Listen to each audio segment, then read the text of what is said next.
Shalom. Haleluya, mari bangkit berdiri.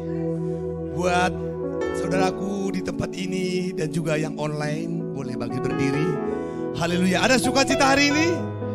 Haleluya, kita pasti sukacita. Karena apa? Karena kita punya Tuhan Yesus bangkit daripada kematian. Amin. Akhirnya kita bersukacita di sini karena Dia telah bangkit. Haleluya. Kita saat teduh sejenak, kita bersyukur kepada kebaikan kemurahan-Nya. Terima kasih Tuhan. Kami bersyukur buat kasih setia-Mu yang begitu luar biasa ya Bapa. Engkau Bapa yang dahsyat, Engkau Bapa yang hebat. Engkau telah mengalahkan kematian Tuhan bagi kami. Engkau bangkit ya Tuhan, sehingga kami memiliki hidup yang kekal. Engkau telah capai buat kami. Terima kasih Tuhan untuk pengampunan yang Kau berikan bagi kami satu kali untuk selama-lamanya, sehingga kami dibenarkan oleh kasih Tuhan. Kami berkemenangan, kami berkelimpahan, kami bersukacita di dalam Yesus Kristus. Inilah ya Tuhan yang kami rayakan hari ini. Kami bersukacita, kami beria-ria ya Tuhan, karena sukacita penuh telah Kau nyatakan, Kau berikan bagi kami. Dalam nama Yesus kami berdoa dan bersyukur. Haleluya. Amin.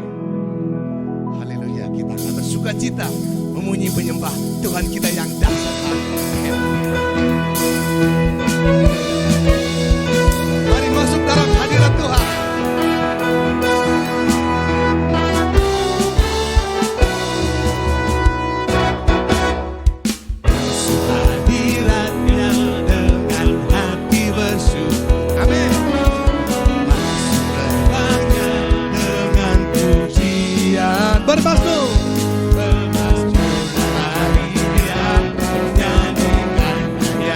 Bersukacita.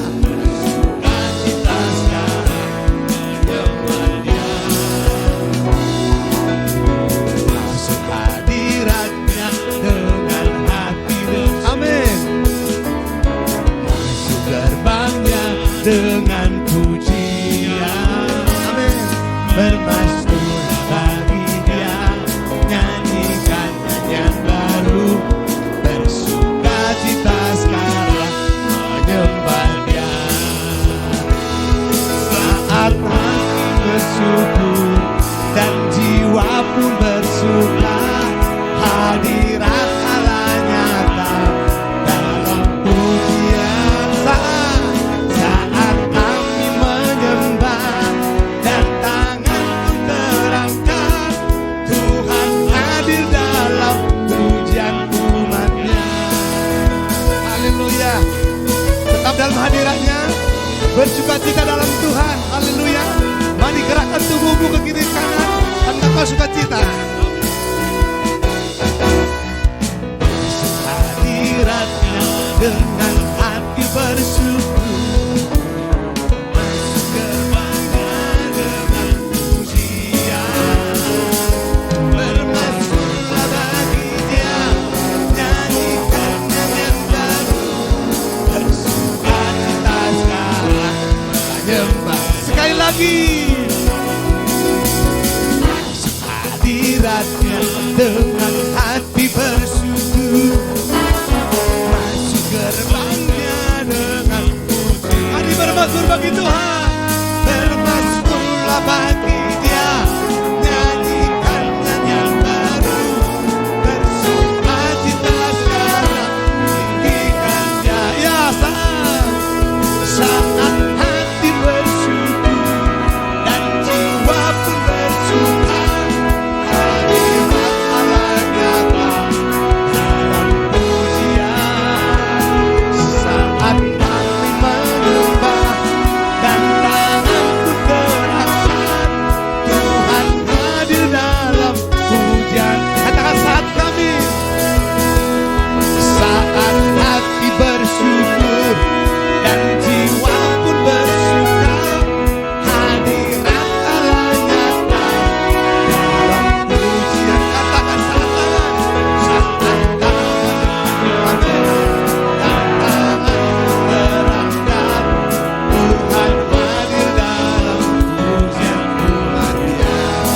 Sekarang jamaah saja dari awal pujian ini tetap masuk hadiratnya Tuhan.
tetap setia menyembah Tuhan. Haleluya. Ku menyembah dalam hadirat-Mu Tuhan. Haleluya. Kami yakin Kau hadir di sini ya Tuhan. Kami yakin kuasa-Mu bekerja bagi setiap kami. Haleluya.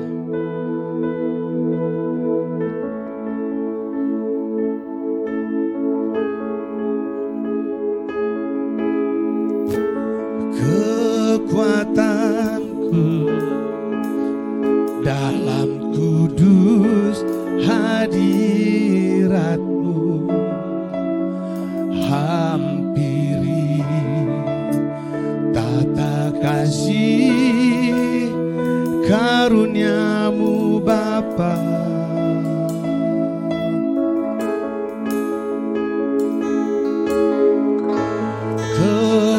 Kekuatanku hanya dalam hadirat-Mu,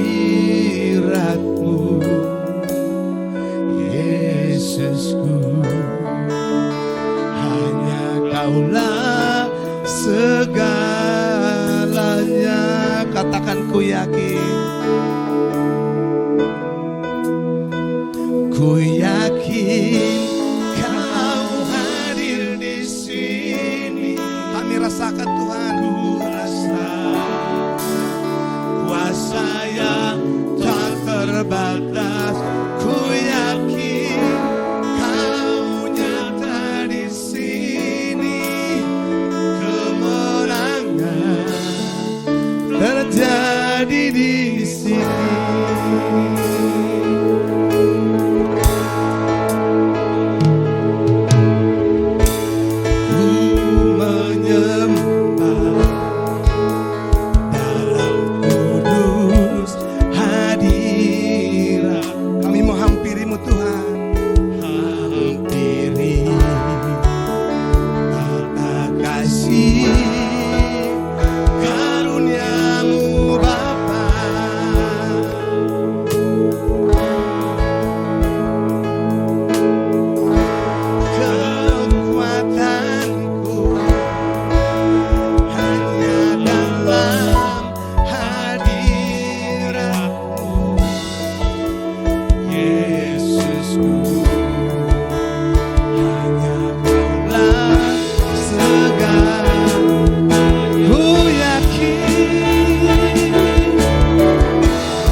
Katakan ku yakin Kau hadir.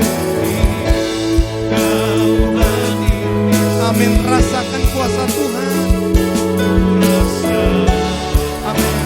Kuasa yang tak terbatas. Ku yakin Kau nyata di sini. Kemenangan. Deklarasikan lagi, katakan ku yakin. Kau hadir di sini. Ku rasakan kuasa yang tak terbatas. Ku yakin Kau nyata di sini. Kemenangan terjadi. Kemenangan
kita semua katakan dari awal. Telah kulihat bukti kasih-Mu, Kau menderita gantikanku. Dengan darah-Mu Tuhan, Dengan darah-Mu Kau selamatkanku. Kini ku hidup menyenangkan-Mu.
dari hati orang-orang percaya Bapa. Karena Engkau telah bangkit bagi kami Bapa. Hari ini adalah hari yang bersukacita bagi kami sama-sama. Mari kita semua yang percaya kita sama-sama katakan amin. Silakan duduk Bapak Ibu kita. Persiapkan hati kita untuk firman. Bapak terima kasih Tuhan. Kami mengucap syukur Tuhan. Mampukan kami Bapa. Siapkan hati kami Bapa untuk menerima kebenaran firman-Mu Bapa. Kau yang bisa Tuhan membuat hati kami menjadi tanah yang subur Bapa. Yang akan berbuah ratusan kali lipat Tuhan. Kami ingin duduk diam seperti Maria Tuhan. Yang tidak mengkhawatirkan segala sesuatu. Tidak mengkhawatirkan banyak perkara. Tapi melakukan hanya satu hal. Yaitu duduk dan diam. Kami ingin menjadi carang yang baik. Kami ingin menjadi ranting yang baik. Dan Engkau adalah pokoknya Tuhan. Engkau memberi dan kami menerima Bapa. Terima kasih Tuhan. Kami mengucap syukur padamu.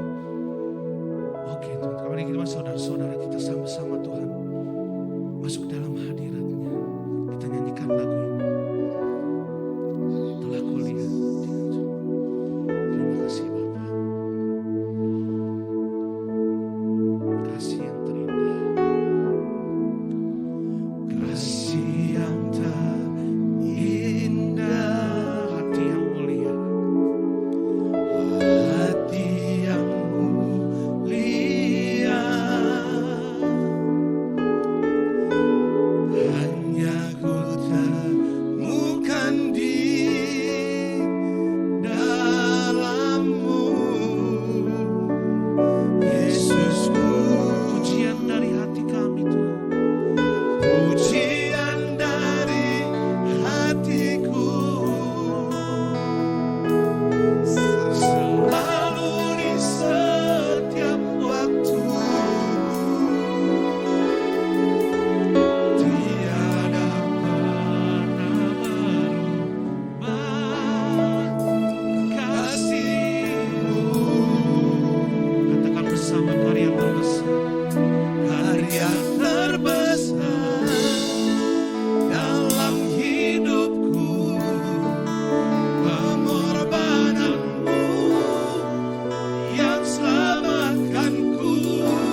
Shalom, saudaraku yang terkasih dalam Kristus Yesus.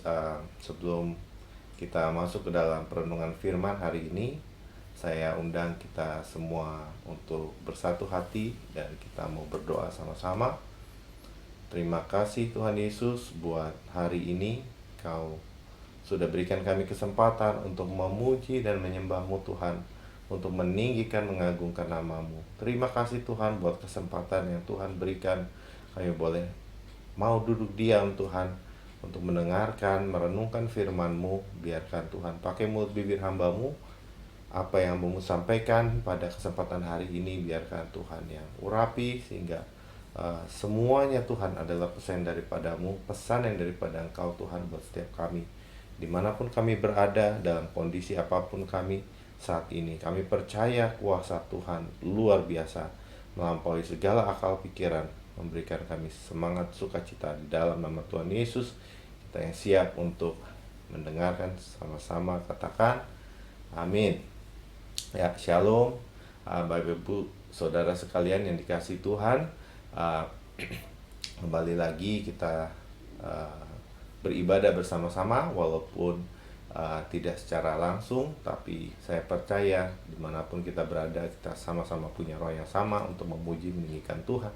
Dan hari ini kita mau mendengarkan pesan firman Tuhan yang saya akan ambil dari surat Yohanes yang pertama, atau 1 Yohanes pasal 3.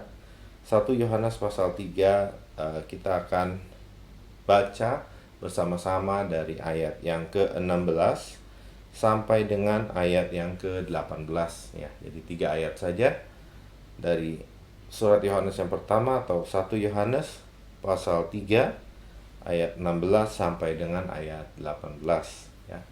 Yang sudah mendapatkan boleh bangkit berdiri dan sama-sama katakan amin ya. Oke, saya akan bacakan mulai dari ayat 16. Demikian firman Tuhan. Demikianlah kita ketahui kasih Kristus, yaitu bahwa Ia telah menyerahkan nyawanya untuk kita. Jadi kita pun wajib menyerahkan nyawa kita untuk saudara-saudara kita. Ayat 17. Barang siapa mempunyai harta duniawi dan melihat saudaranya menderita kekurangan, tetapi menutup pintu hatinya terhadap saudaranya itu, bagaimanakah kasih Allah dapat tetap di dalam dirinya? Ayat 18. Anak-anakku, marilah kita mengasihi bukan dengan perkataan atau dengan lidah, tetapi dengan perbuatan dan dalam kebenaran ya. Amin. Ya, puji Tuhan. Silakan duduk Bapak Ibu Saudara sekalian yang di rumah dimanapun Anda berada saat ini. Ya, kita boleh mengingat kembali kasih Tuhan, karena kita baru saja merayakan Paskah, kita merayakan Jumat Agung gitu ya.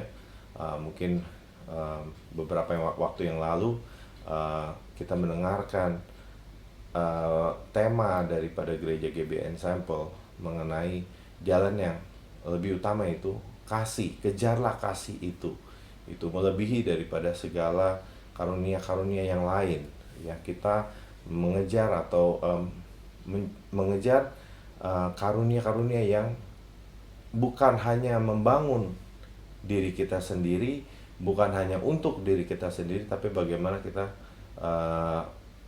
mengejar karunia-karunia roh yang bersifat membangun satu dengan yang lain, seperti karunia nubuatan ya, dan seterusnya. Tapi semuanya itu didasari oleh kasih. Semuanya itu didasari oleh kasih, karena tanpa kasih, tanpa didasari oleh kasih yang daripada Allah itu, semua karunia-karunia itu seperti tidak ada artinya ya. Paulus berkata di 1 Korintus 12, 1 Korintus 13 gitu ya, apabila aku memiliki iman yang sanggup memindahkan gunung, tapi aku tidak memiliki kasih, percuma. Jadi kalau kita fokus hanya kepada hal yang lain, nah seringkali kita fokus, seringkali mungkin kita disibukkan dengan segala macam kegiatan khususnya beberapa minggu terakhir mungkin ya, persiapan untuk Paskah atau persiapan untuk Jumat Agung, persiapan untuk ibadah Paskah. Kita sibuk dengan segala macam pelayanan-pelayanan, tapi kita melupakan hal yang penting, yaitu bagaimana mempraktekkan kasih itu. Nah, kembali di ayat 16 dikatakan, demikianlah kita ketahui kasih Kristus, bahwa Ia telah menyerahkan nyawanya untuk kita. Ya, jadi di sini ada poin yang penting sekali yang kita harus ketahui, bahwa kasih Kristus itu begitu nyata buat kita. Jadi kasih Kristus itu bukan hanya sekedar omongan, bukan hanya sekedar teori ataupun apa yang ada di pikiran. Maka dari itu temanya adalah bagaimana kita mengasihi, atau istilah bahasa Inggrisnya mungkin love in practice, gitu ya. Love in practice. Jadi bagaimana kasih itu dapat dipraktekkan dalam kehidupan sehari-hari kita. Ya, ayat yang menjadi renungan pada hari ini saya ambil dari ayat 18 yang tadi kita sudah baca sama-sama. Nah, tapi kita kembali sedikit di ayat 16 tadi. Nah, kita harus yakinkan dulu bahwa kita harus tahu dulu bahwa Kristus itu, Tuhan kita ini sudah menyerahkan nyawanya untuk kita. Jadi kita pun wajib menyerahkan nyawa kita untuk saudara-saudara kita. Kalau firman Tuhan sering berkata, mungkin kita sering dengar, contohnya di Yohanes 15, nanti Bapak bisa cek sendiri di rumah. Yohanes 15 ayat 13 contohnya, tidak ada kasih yang lebih besar daripada kasih seorang yang memberikan nyawanya untuk sahabat-sahabatnya. Itu. Ataupun di Efesus pasal 5, Efesus pasal 5 ayat yang kedua, Efesus pasal 5 ayat yang kedua berkata, hiduplah di dalam kasih sebagaimana Kristus Yesus telah mengasihi kamu dan telah menyerahkan dirinya untuk kita sebagai persembahan dan korban yang harum bagi Allah. Hiduplah di dalam kasih sebagaimana Kristus Yesus telah mengasihi kamu dan telah menyerahkan dirinya. Jadi begitu penting sekali untuk kita sungguh-sungguh mengerti makna Paskah itu, bahwa Tuhan Yesus sudah menyerahkan nyawanya untuk kita. Nah, itulah kasih Tuhan yang begitu luar biasa. Kalau dikatakan ada anak-anak sekolah minggu salah apa lagunya kan,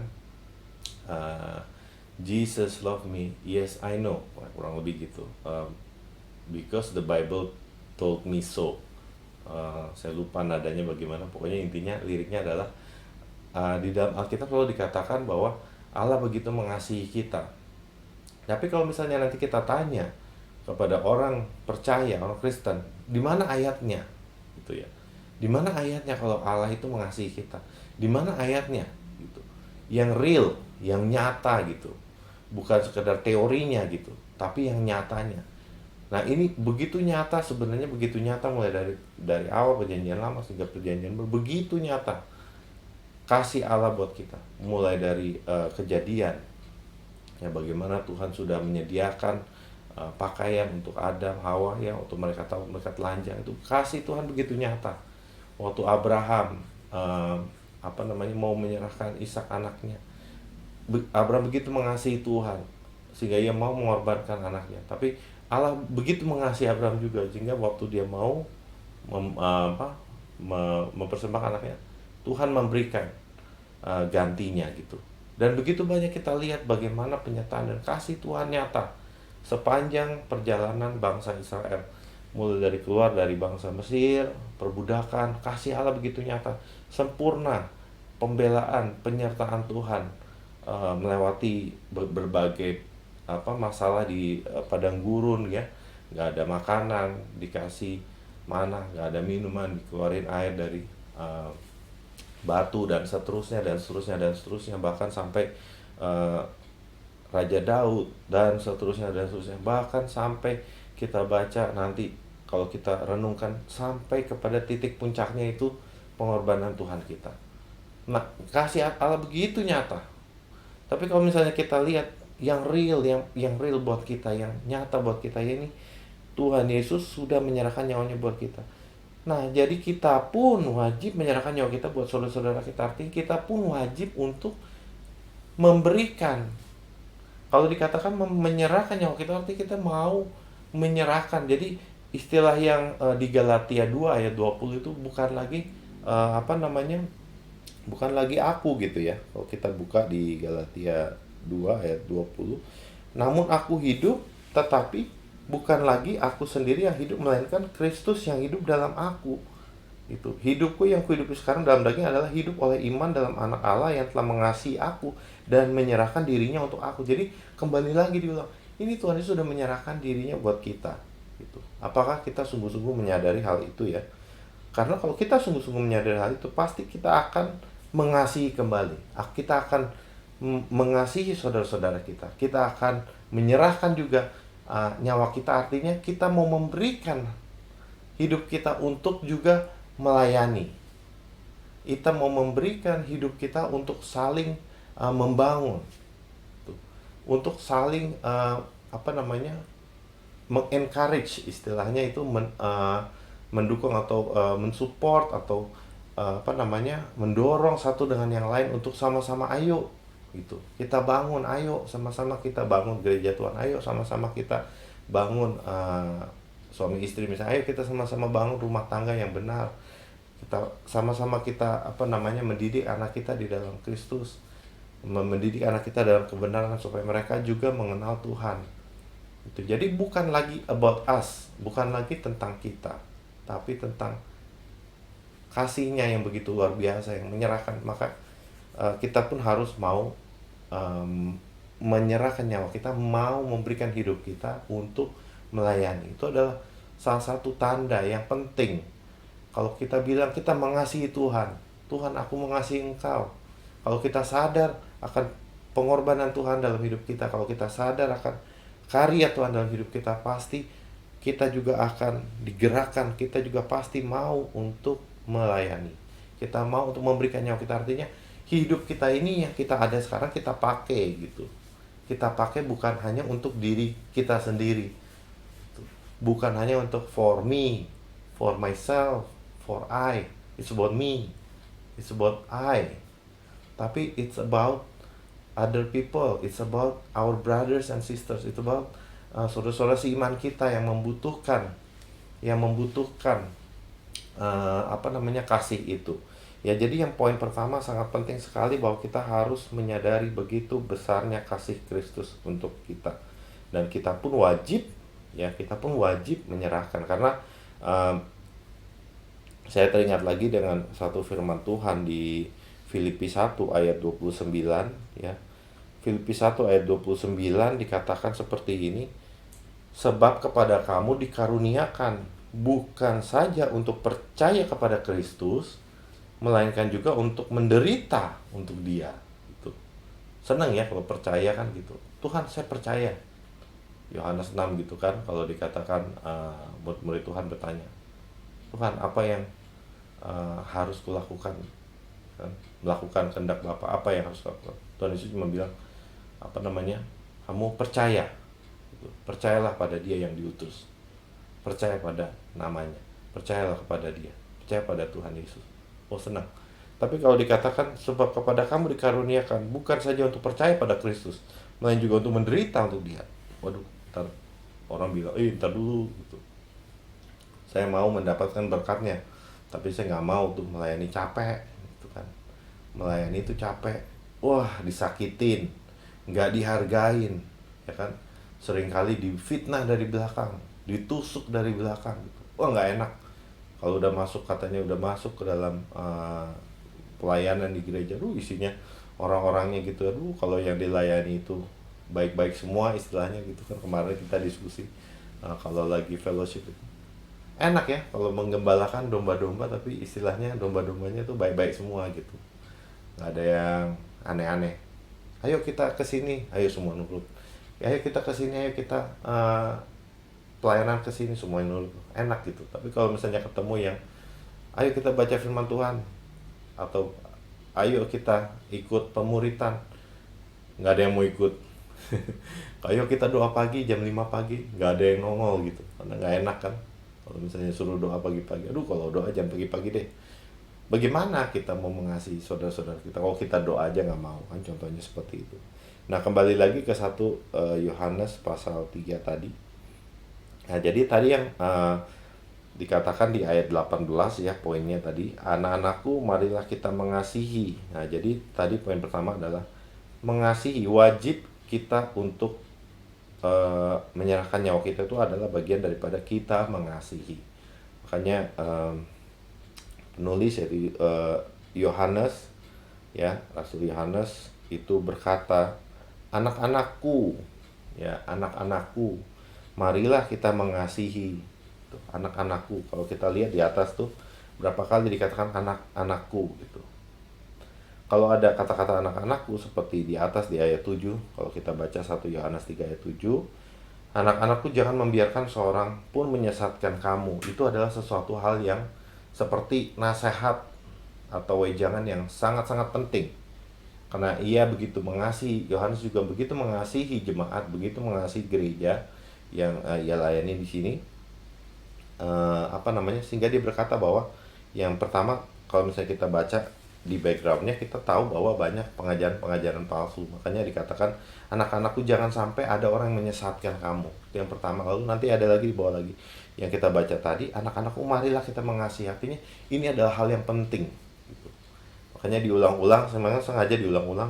Yohanes itu, kalau kita baca kitab Yohanes dari awal sampai akhir tuh banyak sekali pengulangan tentang marilah kita mengasihi, marilah kita mengasihi, marilah kita mengasihi. Bahkan kalau kita baca di catatan-catatan bapak-bapak gereja, Yohanes waktu ya sudah memasuki masa, istilahnya sudah senior, udah tua sekali gitu ya, waktu dia pelayanan ke gereja-gereja itu, dia selalu pesannya itu hanya satu, untuk saling mengasihi, saling mengasihi, saling mengasihi gitu. Jadi poinnya adalah marilah kita mengasihi. Anak-anakku, marilah kita mengasihi. Tapi mengasihi yang seperti apa? Tadi kita kita harus mengasihi. Tapi yang penting juga di sini dikatakan marilah kita mengasihi. Ya, ada lanjutannya adalah di ayat 18 tadi, 1 Yohanes 3 ayat 18. Bukan dengan perkataan atau dengan lidah. Gitu. Nah, saya mau berhenti sampai sini dulu. Bukan dengan perkataan atau dengan lidah. Perkataan bahasa Yunani di sini adalah logos. Itu lidah adalah glosa atau tongue ya, dialog. Sedangkan logos itu bicara tentang perkataan atau pemikiran. Bisa juga kalau saya renungkan gitu ya, ini kalau saya renungkan, yang saya dapatkan ini seperti ini. Jadi bukan hanya dengan pikiran kita, yang keluar dari pikiran kita masuk ke dalam mulut kita, itu yang keluar, tapi hatinya nggak seperti itu gitu. Jadi kasih yang jangan sampai kasihnya itu hanya di kepala aja, di otaknya. Saya mau mengasihi dia dari pikiran saya karena saya tahu mengasihi itu harus melalui mulut saya. Itu kan, mulutnya katakan aku mengasihi engkau. Tapi hatinya enggak. Gitu. Hatinya itu masih penuh dengan istilahnya marah dengan orang tersebut misalnya. Masih ada kebencian, masih ada dengki, masih ada sesuatu yang mengganjal, masih ada sesuatu yang tidak berkenan. Ya, istilahnya seperti ini. Nggak sinkron. Kasihnya nggak sinkron antara apa yang dia tahu, dia mengerti, logos, apa yang dikatakan, dialog. Jadi kata-katanya bagus sekali ya. Wah, puitis gitu. Kalau kita misalnya nyanyi lagu kan biasanya lagunya puitis. Inilah aku Tuhan, utuslah aku mengasihi engkau gitu. Itu cuma di pikiran, tapi hatinya kalau nanti Tuhan benar-benar bicara sama dia misalnya gitu, oh kamu mau diutus kan, ya udah utuslah ke sana gitu. Sudah, tadi dulu Tuhan gitu. Aku mengasihi engkau, tapi tidak mengasihi engkau segitunya gitu sampai saya mau diutus ke sana. Nah, kadang-kadang pikiran kita, mulut kita ngomong, pikiran kita sinkron sama mulut, tapi hatinya nggak sinkron. Gitu. Kita bilang aku mengasihi musuhku gitu, ya tapi ngomong pun nggak mau. Gitu. suruh diajak bicara pun nggak mau. Nanti dulu, dia tuh masih salah sama saya nunggu dia minta maaf dulu lah. Kan kamu harus mengampuni. Ingat ya, Tuhan Yesus itu mengasihi kita tuh waktu kita masih berdosa loh, bukan waktu kita udah bagaimana, tapi waktu kita masih dalam dosa, waktu kita masih belum kenal Tuhan tuh Tuhan jamah kita gitu, tetap mengasihi kita walaupun kita masih hidup dalam dosa ya. Kalau di Roma 5 dikatakan seperti itu. Jadi jangan sampai kita mengasihi tapi hanya dengan pikiran dan dengan mulut, tapi hatinya enggak sinkron gitu. Nah, dilanjutkan lagi, bukan dengan perkataan atau lidah. Jadi itu yang poin yang kedua. Jadi jangan sampai kita mengerti, kita berkata sesuatu tapi tidak jujur dengan hati. Jadi yang harus dibenarkan adalah hatinya dulu. Ya, dibenarkan dulu. Kita minta sama Tuhan, Tuhan pulihkan aku dulu. Tuhan, aku tahu bahwa aku salah, masih nyimpan dosa, masih ada kepahitan dengan orang tersebut. Ya, masih ada dendam, masih ada ini, masih ada itu, dan seterusnya. Dulu saya pernah nyakitin saya, sampai sekarang saya nggak pernah bisa lupain. Jadi saya nggak pernah mau ngomong sama dia. Gitu. Ya, kalau survei gitu atau bikin kuis gitu, apakah engkau mengasihi saudaramu? Setuju, sangat setuju, netral, tidak setuju, apa gitu. Terus sangat setuju, saya tetap mengasihi musuh. Ya, jawabannya bagus semua, tapi hatinya enggak gitu. Nah, makanya dilanjutkan, tetapi dengan perbuatan dan dalam kebenaran. Ya, mengasihi bukan dengan perkataan atau dengan lidah, tetapi dengan perbuatan dan dalam kebenaran. Ya, jadi kalau misalnya dikatakan lagi di dalam bahasa aslinya, kalau misalnya dengan perbuatan itu atau ergon itu adalah satu usaha atau satu pekerjaan yang ada hasilnya gitu, atau bahasa Inggrisnya itu deed ya, deeds itu deed kayak perbuatan gitu. Jadi kalau misalnya kita lihat di definitionnya bahasa Inggris adalah an act atau aksi, an act, deed, things done ya. The idea of working is emphasized gitu. Jadi the idea of working is emphasized. Jadi kalau misalnya kita lihat di sini, kalau kita boleh kembali lagi ke bahasa Indonesianya, tetapi dengan perbuatan tuh maksudnya bukan hanya perbuatan yang kayak yes, hanya melakukan gitu, tapi ada satu pekerjaan yang menghasilkan sesuatu. Ya, kalau contohnya kalau kita misalnya yang paling gampang itu di hukum fisika, misalnya kita mengangkat barang gitu ya. Contohnya saya ngangkat handphone gitu. Nah, ini ada satu pekerjaan yang saya lakukan, which is mengangkat handphone itu dari bawah ke atas. Ada satu actionnya saya, itu mengangkat. Nah, hasilnya apa? Hasilnya adalah handphone ataupun barang yang tadinya ada di bawah sini, ya, contohnya jam tangan ini, yang tadinya ada di sini, saya melakukan pekerjaan sehingga barang tersebut ada di sini gitu. Jadi ada satu perbuatan yang saya lakukan sehingga menghasilkan sesuatu. Apa itu yang dihasilkan? Itu adalah barang tersebut yang tadinya di bawah sekarang jadi di atas ya. Yang tadinya ada jatuh di lantai, saya mengambil, saya ambil. Nah, sekarang saya taruh di meja. Nah, jadi ada suatu perubahan, ada satu buahnya. Kasih itu yang kalau kita lakukan dengan perbuatan pasti ada hasilnya, pasti ada buahnya.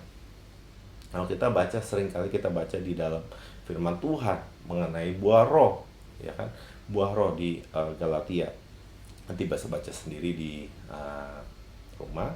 Tapi saya hanya mau menyampaikan bahwa kalau memang kita melakukan sesuatu, kasih itu kita praktekkan, pasti ada buahnya, pasti ada hasilnya. Karena kita mengerjakan sesuatu yang tadinya dia itu tidak mengerti jadi mengerti, misalnya seperti itu.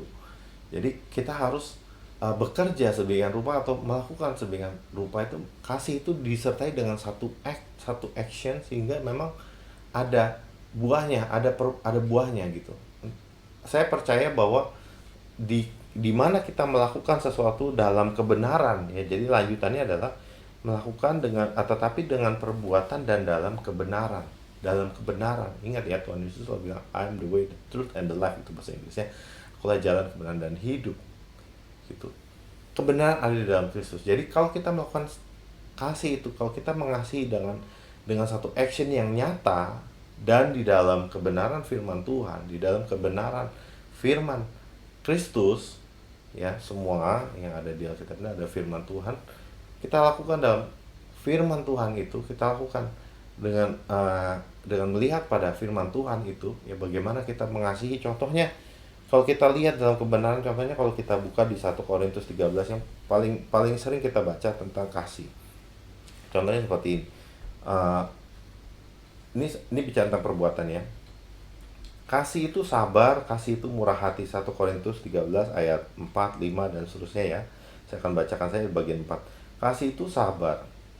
Kasih itu murah hati, ia tidak cemburu, ia tidak memegahkan diri dan tidak sombong. Ia tidak melakukan yang tidak sopan dan tidak mencari keuntungan diri sendiri. Ia tidak pemarah dan tidak menyimpan kesalahan orang lain. Ia tidak bersuka cita karena ketidakadilan, tetapi karena kebenaran. Dan seterusnya nanti kita baca sendiri. Tapi coba kita perhatikan di sini. Dalam kebenaran firman Tuhan, berarti kita tahu bahwa kasih itu adalah sabar. Kasih itu adalah murah hati. Ia tidak cemburu dan tidak mencari keuntungan sendiri. Tidak pemarah. Tidak menyimpan kesalahan orang lain, gitu. Kenapa yang ada ngomong kayak begini, ya bukan saya yang nambah-nambahin, memang seperti itu kasih. Jadi kalau kita lakukan kasih perbuatan dalam kebenaran, dan kebenarannya adalah apa? Kasih itu tidak pemarah. Jadi kalau kita melakukan kasih, tapi kita masih marah-marah terhadap orang tersebut, berarti kita tidak melakukan itu dalam kebenaran. Nah, jadi harus ada koridornya, harus ada istilahnya harus ada batasannya. Seperti apa itu perbuatannya, seperti apa itu kebenaran itu, seperti apa kebenaran itu. Jadi kalau kita melakukan praktekan kasih itu, kembali lagi ke 1 Yohanes 3 ayat 18 tadi, atau ayat 17 tadi, ini adalah salah satu prakteknya. Barang siapa mempunyai harta duniawi dan melihat saudaranya menderita kekurangan tetapi menutup pintu hatinya terhadap saudaranya itu, bagaimanakah kasih Allah dapat tetap di dalam dirinya? Ini adalah contoh kasih, tetapi istilahnya kasih Allah tapi tidak ada dalam dirinya, karena dia memiliki harta duniawi, dia mungkin berkelimpahan, dia melihat saudaranya, ya, menderita kekurangan, dia melihat saudaranya menderita kekurangan, tetapi tidak mau, atau dia menutup hatinya, pintu hatinya, dia tidak mau menolong, artinya tidak mau membagi, tidak mau menyerahkan atau tidak mau melepaskan haknya untuk saudaranya. Itu akhirnya dikatakan bahwa ini adalah bagaimanakah kasih Allah tetap dapat dalam diri, artinya tidak ada kasih itu, gitu. Ya, ini adalah prakteknya. Nanti banyak orang yang bilang, tapi saya sering digituin, Pak, saya sering digituin, gitu. Saya sebagai abang misalnya, saya sebagai adik, tuh saudara saya tuh, saudara-saudara saya tuh misalnya kaya-kaya semua, tapi saya sedang tidak memiliki apapun, misalnya saya sedang dalam kekurangan, tapi kok nggak ada yang bantu, ya udah kok kayak gitu, saya juga nggak mau bantu dia. Nah itulah, itu kembali lagi gitu. Jadi jangan sampai kalau kita istilahnya jangan sampai kita terjebak dalam hal itu, gitu. Kalaupun kita tidak istilahnya secara duniawi kita tidak dikasih oleh saudara kita, bukan berarti kita juga harus melakukan hal yang sama. Bahkan kita harus menunjukkan pada mereka, kita harus tunjukkan bahwa saya tetap mengasihi walaupun kamu tidak istilahnya mengasihi. Sama seperti bagaimana kasih Tuhan, kembali lagi. Kebenarannya adalah kasih Tuhan. Waktu kita berdosa, waktu kita tidak benar di depan Tuhan, Tuhan sudah tetap mengasihi kita. Itu adalah hal yang penting. Jadi pesannya atau poinnya hari ini cukup simpel saja, yaitu ini adalah hal yang penting untuk kita mengasihi, bukan hanya dengan perkataan atau dengan lidah atau dengan pikiran kita dengan lidah, tapi bukan dengan hati, karena yang penting adalah kita mengasihi lewat perbuatan kita, lewat aksinya kita, lewat sesuatu yang real, yang nyata, dan di dalam kebenaran. Artinya harus sesuai dengan kebenaran firman Tuhan atau dalam kebenaran firman Tuhan, sehingga itu ada itu akan membuahkan satu sesuatu yang luar biasa gitu, membawa satu ada buah-buah yang berkenan, buah-buah yang menyenangkan hati Tuhan, karena kasih Tuhan itu begitu luar biasa, dan kasih itu pasti yang akan menuntun kita. Tuhan, kekuatan Tuhan yang pasti akan menuntun kita untuk dapat saling mengasihi gitu. Setiap dari kita pasti diproses, setiap daripada kita pasti akan mengalami ya banyak, istilahnya banyak tantangan, mungkin banyak goncangan ya dalam perjalanan iman kita gitu ya. Waktu kita mau mengasihi tapi ada aja sesuatu hal-hal, tapi kita tetap percaya bahwa Tuhan, kasih Tuhan yang melebihi segala sesuatu, dan kasih Tuhan yang memampukan setiap kita. Mari kita boleh tutup Alkitab, boleh kita tutup firman Tuhan. Saya undang sekali lagi Bapak Ibu Saudara sekalian boleh bangkit berdiri untuk kita sama-sama berdoa. Kita sama-sama mengangkat tangan kita untuk kita berdoa, dan kita menaikkan doa syafaat kita sebelum kita tutup dengan doa berkat.